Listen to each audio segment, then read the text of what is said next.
Everyone, a local prosecutor speaks out about a man charged in a child pornography case. But in this case, it's the prosecutor's son who's charged. Federal prosecutors say Jason Gmoser, the son of Butler County prosecutor Mike Gmoser, was part of a child porn ring. Local 12's Larry Davis joins us live with how Mike Gmoser is dealing with the spotlight on his own family. Larry? Hi, Rob. Well, Mike, during his tenure, Mike Gmoser has earned the reputation as a tough, no-nonsense prosecutor here in Butler County. And today he never backed down from that as he spoke openly and honestly about some very serious criminal charges his son is now facing. Butler County prosecutor Mike Gmoser calling the staff meeting, saying his co-workers needed to hear from him about the serious criminal charges facing his son. And there are things you need to know and hear from me to avoid wild and unfounded speculation. 35-year-old Jason Gmoser was one of 5 people indicted on federal child pornography charges. The charges come after a search of his home in Ross Township.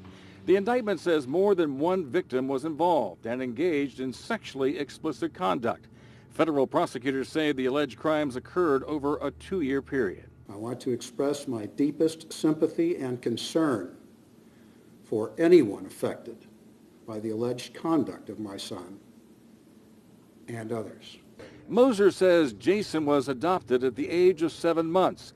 He told his staff while his son was brilliant in many ways, he faced psychological issues throughout life, problems that he hoped his son would grow out of, but did not.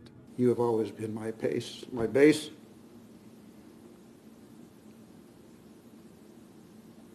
And I thank you for the support, expressions of support that I've received from so many of you throughout the day today.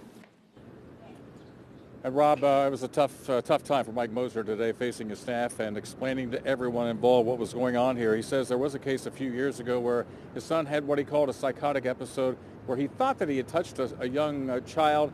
The child said it didn't happen, and but a protection order was eventually placed here. Now, Gmoser says that neither he nor his late wife had any prior knowledge of the allegations or the people involved in this case.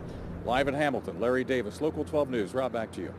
Larry, thanks very much. Jason Gmoser will face a federal judge tomorrow for a detention hearing. He's being held at the Campbell County Jail.